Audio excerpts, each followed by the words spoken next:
In this video, I'd like to discuss steroids. Steroids are going to be our third type of lipid.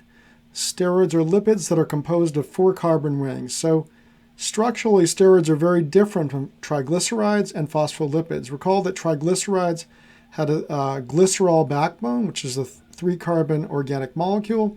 Phospholipids also actually had a glycerol backbone, which is, again, it has 3 carbons. The big difference was with triglycerides, we had 3 fatty acids covalently bonded to the glycerol. With phospholipids, there were 2 fatty acids and then a phosphate group, and then the phosphate group had typically another group that was polar or charged attached to it. Steroids look nothing like that. Steroids have this ring structure, but we include them in lipids because chemically they're sort of similar, because they're just like triglycerides and phospholipids, which are relatively insoluble in water. Steroids are also relatively insoluble in water. So cholesterol, the example of a steroid we're going to use is cholesterol. It's a necessary component of cell membranes. It's a starting point for the synthesis of steroid hormones, such as the sex hormones estrogen and testosterone.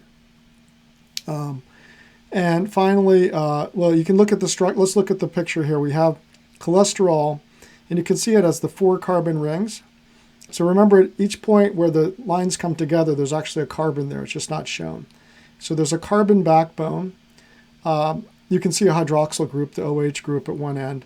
But in general, you can see there's a lot of carbon, and that would be polar, the hydroxyl group. But in general, you see there's a lot of carbon and hydrogen. Remember, those 2 atoms have very similar electronegativity values, and therefore this molecule will be largely nonpolar. Okay, so that's why it's steroids such as cholesterol are grouped together with triglycerides and phospholipids. Now, cholesterol, of course, you may have heard of in a very negative fashion. Like you've heard that if you have a high blood cholesterol level, that's a risk factor for cardiovascular disease, and that's true. So basically, having high blood levels of cholesterol is not good. But having said that, as I said, cholesterol is also necessary for life. It's a necessary component of all the cell membranes in your body. And it's so important that your body can actually synthesize cholesterol if need be. Again, there's also some hormones that are based on cholesterol. So I'm starting from cholesterol, we go to estrogen. Estrogen is actually a group of hormones, and you can see its structure here in the diagram above me.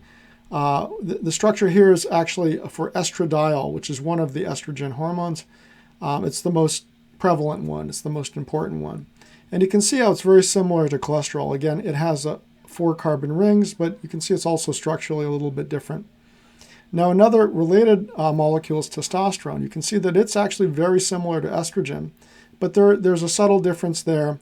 And part of the molecule, and that's all it really takes. It has quite a different effect. So estrogen is normally associated with female reproductive system, whereas testosterone is associated with the male reproductive system. Okay, that's it for steroid hormones. Thank you for watching.